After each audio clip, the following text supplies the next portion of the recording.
Et voilà, nous sommes de retour sur le plateau de la matinale. Aujourd'hui, c'est vendredi, nous sommes le 20 mai, il est 8h30 et donc il vous reste encore 30 petites minutes pour faire le point sur l'actu de ce vendredi matin dans le département. De quoi parlons-nous aujourd'hui ? Eh bien, dans le journal, nous parlons notamment des détails sur la Vendée Arctique Les Sables. C'est une course qui ressemble un petit peu au Vendée Globe, mais ce n'est pas une course autour du monde. Nous partons en direction des eaux du Grand Nord, une course en solitaire, sans assistance et sans escale. Ça, c'est pour le JT.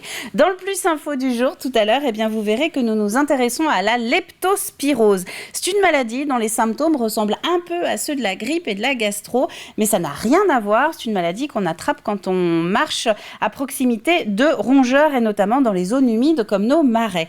Et puis, on va voyager aussi.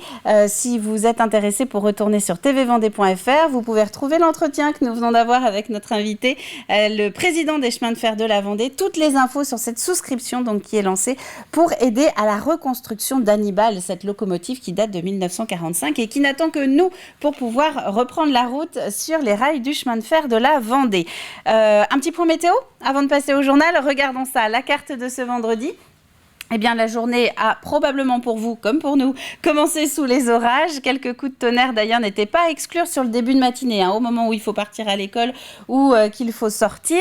C'est une matinée globalement nuageuse qui nous attend avec des chaussées qui risquent d'être glissantes, car il a plu cette nuit et la chaussée est un peu grasse. On appelle ça du verglas de printemps. Cet après-midi, eh bien, le littoral va bénéficier d'un beau soleil, puisque le ciel sera complètement dégagé. En revanche, côté terre, eh bien, le ciel va rester très voilé, des bonnes températures très agréables pour tout le monde avec un léger vent de nord-ouest en plus qui va nous permettre de ne pas être trop écrasés. On passe à quoi maintenant ? C'est les marées, on va regarder les marées de ce jour.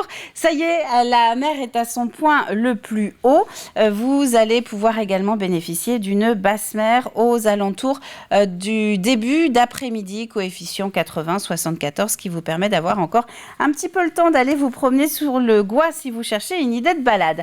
On termine avec notre carte des marchés, marché du vendredi. Où peut-on aller à la rencontre de nos producteurs locaux aujourd'hui ? Eh bien, un petit peu partout en Vendée, comme vous pouvez le voir. Qu'est-ce qu'on a ? On a Essarts-en-Bocage sur la carte, on a le Poiré-sur-Vie, Mouilleron-Saint-Germain, Saint-Hilaire-des-Loges aussi dans le sud Vendée. C'est la Saint-Bernardin aujourd'hui, mais également la Sainte-Lydie, la Sainte-Lydia. Bonne fête les filles. Le soleil se couchera ce soir à 21h39, ce qui nous permet de grappiller encore 2 petites minutes de soleil. On passe au journal.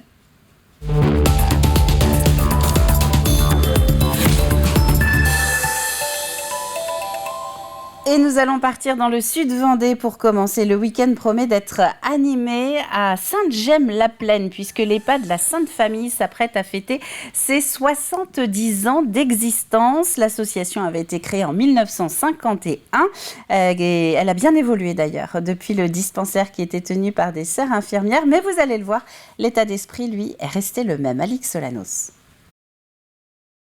Il y a comme un air de fête au sein de l'EHPAD associatif de la Sainte Famille à Sainte-Gemme-la-Plaine. Les 67 résidents et les équipes s'apprêtent en effet à fêter les 70 ans de l'établissement. C'est très fort. D'abord, c'est un vrai événement festif. Après la période qu'on a vécue, c'est vraiment un tel plaisir, une telle joie de tous se mobiliser pour pouvoir organiser cet événement. Ça, c'est la première chose, en fait. Et puis, c'est aussi l'occasion de remercier tous ceux qui nous donnent un coup de main au quotidien.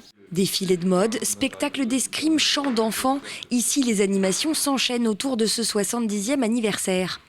Pour y associer les résidents, plusieurs artistes sont venus travailler avec eux depuis plusieurs semaines. Aujourd'hui, Maxime Pateau est venu accrocher le résultat de son travail autour de la nature. Un travail original et surprenant qui avait suscité la curiosité d'une vingtaine de résidents qui s'étaient prêtés au jeu de la photo. Quand je suis venu faire les photos, j'ai ramené ma grosse tente opaque noire. Et donc déjà, il fallait avoir le courage de rentrer dans la tente avec quelqu'un qu'on ne connaît pas dans le noir. Donc une fois qu'ils ont fait ça, qu'ils ont réussi à faire ça, moi ce que je demande aux gens, c'est simplement de choisir une feuille et de ne pas bouger. Est-ce que vous trouvez que c'est votre meilleur profil ? Ça, je n'en sais rien, mais c'est un résultat qui est positif. Après avoir défilé habillée en hippie, Gisèle s'est essayée au collage avec un autre artiste, une première pour elle. C'est formidable parce que là, on fait des choses qu'on n'aurait jamais pensé faire. Je vous dirais que j'ai 89 ans. Mais à 89 ans, je refais mon apprentissage. Mais jusqu'où ils vont m'emmener ? Visiblement, plus loin encore qu'elle ne l'aurait imaginé, car à la suite du défilé de mode, Gisèle, qui a du mal à marcher, s'était mise à danser. Donc j'ai dû développer l'hormone du plaisir. Et ce plaisir m'a permis de danser alors que je ne peux plus danser. Je ne vous dis pas que c'est un miracle, mais presque. C'est l'effet anniversaire, voilà. L'EHPAD ouvrira ses portes tout le week-end du 20 mai aux familles et visiteurs curieux de découvrir tout le travail accompli avec un peu d'imagination et beaucoup de motivation. Un très joli effet anniversaire. On va ouvrir le chapitre politique à présent avec les élections législatives. Vous le savez, nous votons les 12 et 19 juin prochains pour renouveler nos députés sur les 5 circonscriptions de la Vendée. Et nous vous présentons donc l'ensemble des candidats de cette année 2022. On va aller à la rencontre d'Alain Bouillet aujourd'hui. Il se présente sur la première circonscription, c'est celle de La Roche-Nord, et ce sous l'étiquette du mouvement écologiste indépendant. Ses priorités, une transformation sociale et politique grâce à l'éducation et à la culture, sans oublier évidemment l'environnement. Je reviens aux fondamentaux de l'écologie politique des années 70, autour des métiers de la praxis, donc tout ce qui est enseignement, éducation, démocratie, c'est-à-dire tout le travail de l'homme, avec l'homme, pour l'homme et avec l'homme. Donc là, je ne parle pas des problèmes environnementaux, vous voyez bien. Et pour moi, les problèmes environnementaux se régleront que par un soubassement de la praxis démocratique. C'est pour ça, quand je parle de la croissance, moi je suis pour une croissance dans la praxis et une décroissance dans l'environnemental. Nous allons partir maintenant à Saint-Vincent-sur-Grand avec le parcours sport. Une idée lancée il y a quelques mois, vous allez l'entendre au détour d'un conseil municipal. Une idée pour montrer aux plus jeunes toutes les disciplines sportives qui existent derrière. C'est la volonté, vous l'aurez compris, de lutter contre la sédentarité. Grégoire de Châtillon. Et on va rester sur l'eau toute la séance. Ouais. Dans un instant, ces élèves vont faire du paddle. Consigne de sécurité. C'est leur deuxième session sur les 8 prévues jusqu'à la fin de l'année scolaire. Des CM1 et CM2 qui ont quitté la rivière aux enfants, leur école de Grosbreuil, pour 45 minutes d'activité nautique sur le lac de Saint-Vincent-sur-Grand. Je suis un peu stressée parce qu'on va tomber dans l'eau peut-être et du coup, voilà. Ils sont encadrés par Océane Lucas, leur monitrice de paddle. Océane n'est pas n'importe quelle monitrice.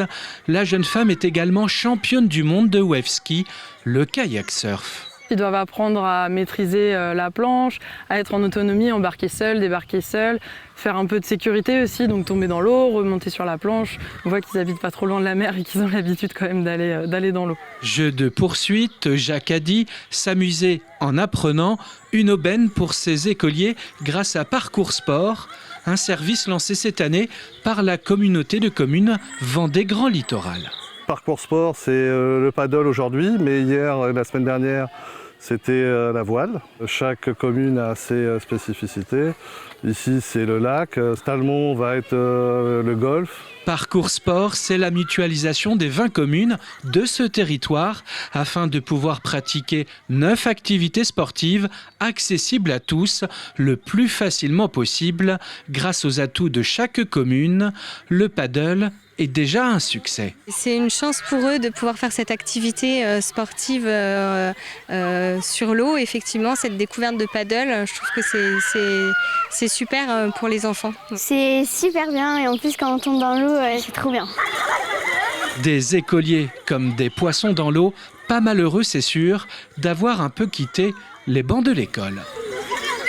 On va continuer à parler sport, mais sport de haut niveau quand même cette fois-ci. À 15 jours de l'ouverture de son village départ, les Sables-d'Olonne ont organisé hier la présentation de la course, la Vendée Arctique Les Sables. Ça ressemble pas mal au Vendée Globe, vous allez voir, puisque c'est sans escale, sans assistance. Mais ce n'est pas autour du monde, c'est à destination des eaux du Grand Nord. Et le plateau sportif a donc été présenté. Pas mal de skippers qui sont déjà bien habitués au sable. Tout ce qui se fait de mieux en IMOCA est là. Bien sûr, le vainqueur du dernier Vendée Globe prépare encore son bateau. Il ne pourra pas s'aligner, mais en tous les cas, tout ce qui compte de meilleurs marins sur la classe IMOCA sont présents. Mais en tous les cas, ce parcours qui est proposé va peut-être un peu gommer les différences entre les bateaux. Bien évidemment, les qualités des IMOCA à foil resteront. Techniquement, ils sont supérieurs. Par contre, ce parcours-là n'offrira pas vraisemblablement un plus aux foilers. Alors concrètement, le village départ donc pour le grand public ouvrira le samedi 4 juin. La veille au soir, le 3, ça va être la grande parade des skippers du Vendée Globe qui est organisée sur le Remblai des Sables, parade qui avait dû être reportée à l'issue de la dernière course pour cause du contexte sanitaire. Et la Vendée Arctique, elle, en tant que telle, le départ, ce sera le dimanche 12 juin. Toujours en sport, toujours aux Olonnes. Gros plan maintenant sur le semi-marathon. Le rendez-vous est prévu le 5 juin. Ça va être donc un gros week-end sportif au Sables d'Olonne puisque ce sera justement au moment de l'ouverture du village de la Vendée Arctique. 2 courses sont au programme, vous allez l'entendre, toutes 2, notamment en front de mer. Sur cette manifestation, on aura 2 courses. Nous aurons un 10 km et un semi-marathon. Le 10 km a un label régional pour la qualité de la manifestation. Et on a pour la qualité de l'épreuve, pour qu'elle se la reconnaître. Et le semi-marathon a obtenu cette année pour la première fois un label international. Ce qu'il faut savoir, c'est que sur les plusieurs centaines de semi-marathons qui sont organisés en France, il y a seulement 7 épreuves qui auront ce label. Alors pour vous citer, il y a Paris, Lille, Strasbourg, Nice, Annecy, et les Abîmes en Guadeloupe et les Sables d'Olonne. Et les inscriptions pour ce semi-marathon et le 10 km qui est prévu le 5 juin, les inscriptions se font jusqu'au 29 mai à minuit par Internet uniquement. Une idée d'évasion maintenant pour terminer le journal, surtout si vous avez besoin d'un petit peu de calme pour le week-end. Le Parc naturel régional du Marais Poitevin vient d'éditer un livre sur les oiseaux que vous êtes susceptible d'observer sur place. C'est un guide ornithologique qui vous donne en plus l'adresse de 14 sites stratégiques du Marais pour n'être dérangé que par les hérons ou par les sternes. Colline Davy. Quelques chants d'oiseaux et un paysage grandiose. L'un des 22 marais communaux du Marais Poitevin s'étend dans cette plaine. Un site remarquable. Ce qui est exceptionnel, c'est la diversité en fait des espèces d'oiseaux qu'on va trouver au même endroit. On a là des spatules, un ibis, des cygnes, des oies, des chevaliers, des hérons, des garde-bœufs. Enfin voilà, il y a vraiment une très très grande diversité sur un tout petit espace qu'on a juste devant nous. Après, le marais communal, lui, il est très très grand. Il fait plus de 240 hectares. Mais là, à l'échelle de 200 mètres autour de nous, on a toute cette diversité d'oiseaux et c'est ça qui est remarquable. Ce qui est important après, c'est de le protéger et de le respecter. Pour le préserver, encore faut-il en connaître les richesses. Alors le parc naturel régional vient de publier un guide ornithologique. C'est donc un guide de sensibilisation et de vulgarisation sur l'ensemble des possibilités d'observation des oiseaux sur le parc.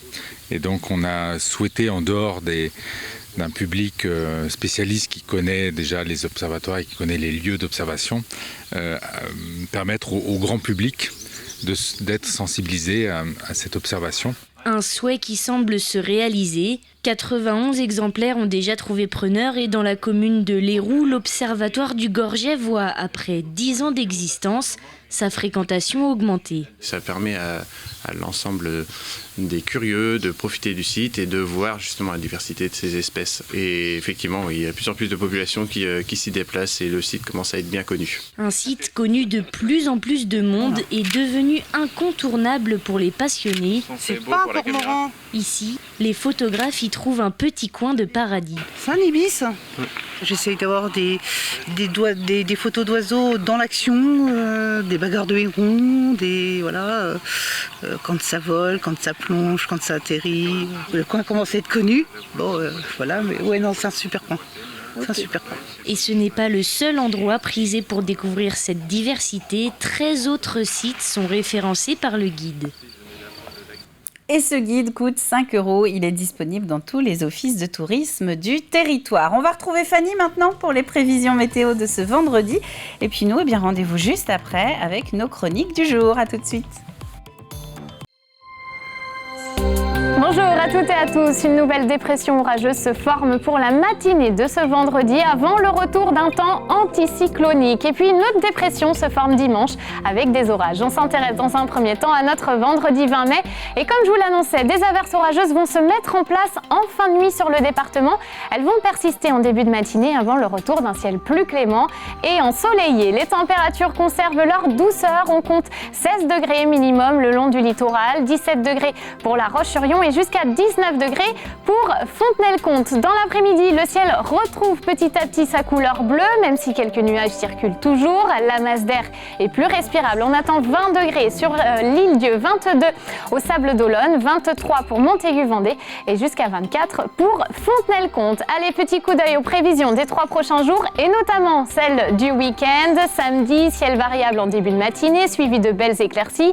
Puis dans l'après-midi, le temps redevient estival, mercure de 13 à 27 degrés.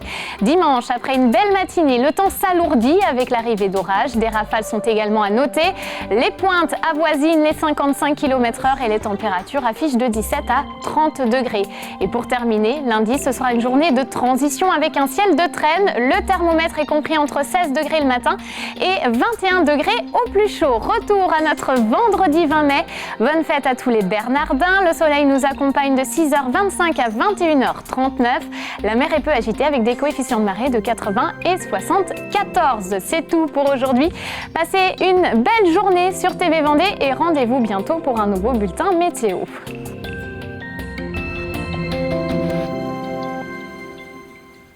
8h quasiment 47 sur le plateau de la matinale. On va s'intéresser maintenant à la leptospirose, je vous le disais tout à l'heure, puisque c'est l'heure de notre Plus Info. C'est une maladie qu'il est bon de connaître, surtout quand on aime se promener à proximité de l'eau et de la faune sauvage, en général les rongeurs. Les symptômes, eh bien, ils peuvent ressembler à ceux de la grippe ou de la gastro, alors qu'il n'en est rien. Regardez.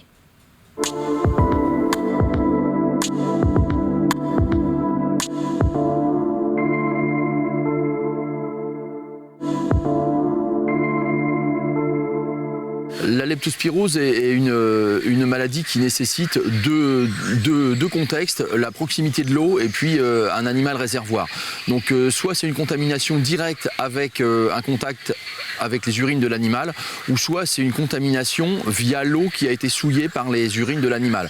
En fait, à chaque fois que le ragondin urine, il va transmettre dans le milieu des leptospires qui sont des bactéries très mobiles et qui peuvent s'attraper en ayant une simple coupure au doigt, par contact avec les muqueuses, par contact avec la bouche, avec les yeux, ou simplement par contact avec de la peau saine macérée.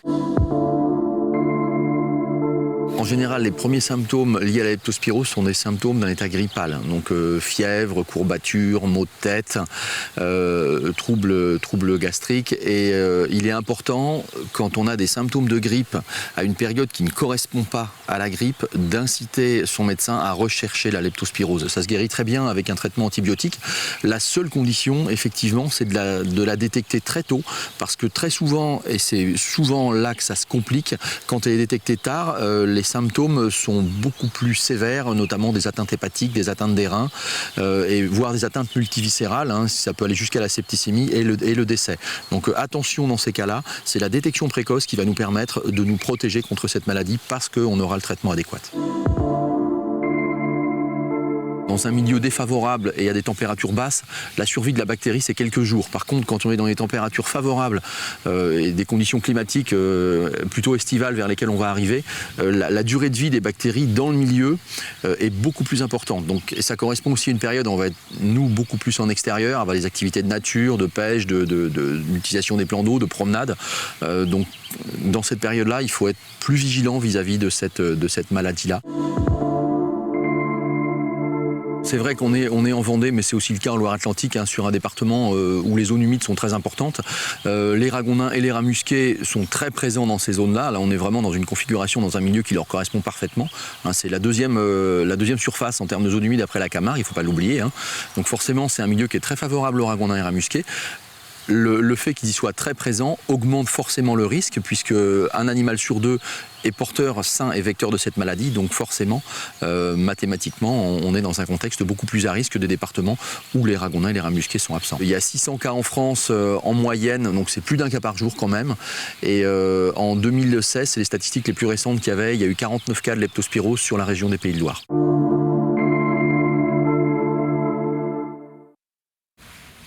Et c'est un Plus Info que vous pouvez retrouver avec l'ensemble de nos Plus Infos sur tvvendée.fr. On va passer à l'agenda.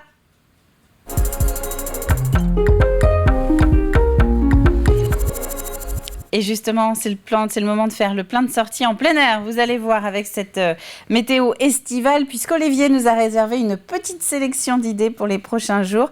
On nous emmène du côté de Finfarine, des Olonnes ou encore de Fontenay-le-Comte.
Check it out. You may be big boned or small, I don't care your law.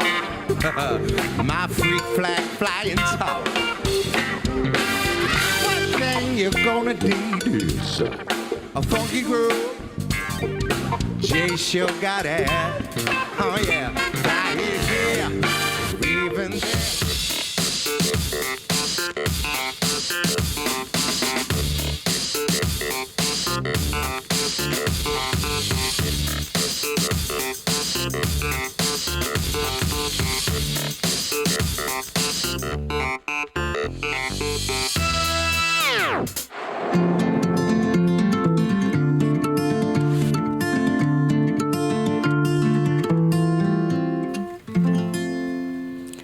Un agenda que vous pouvez retrouver en format allongé le lundi toute la journée sur l'antenne de TV Vendée. Avant de passer pour la dernière fois au jeu de la matinale, on va s'intéresser aux titres développés depuis 7h en direct ce matin. Il y a notamment ce week-end qui promet d'être animé à Sainte-Gemme-la-Plaine. L'EHPAD de la Sainte Famille s'apprête à fêter 70 ans d'existence. Une association qui a été créée en 1951, qui a bien évolué évidemment depuis le dispensaire des origines qui était tenu par des sœurs infirmières. Mais l'état d'esprit, lui, n'a pas changé. Tous les résidents se préparent donc à fêter dignement ces 7 décennies avec un an de retard pour cause de crise sanitaire. Une course en solitaire à la voile, sans escale, sans assistance, qui s'élance dans 3 semaines maintenant des Sables d'Olonne. Je ne vous parle pas du Vendée Globe, non, mais bien de la Vendée Arctique Les Sables, une course en direction des eaux du Grand Nord, dont le plateau rassemble quand même pas mal de skippers déjà familiers des sables. Et le suspense est de mise, puisqu'a priori, les foils ne serviront pas à grand-chose sur ce parcours. Départ le 12 juin, alors que l'ouverture du village départ se fait, elle, dès le 4. Et puis, si vous êtes plus Marais Poitevin que littoral, quoique les deux se rejoignent, n'oubliez pas. Le parc naturel régional vient d'éditer un livre à avoir dans son sac à dos, le Marais Poitevin à vol d'oiseau. C'est un guide de 14 sites du Marais pour observer la faune sauvage du Sud-Vendée. Voilà quelques-uns des titres que nous avons donc développés depuis 7h ce matin dans la matinale. Et maintenant, on va passer au jeu.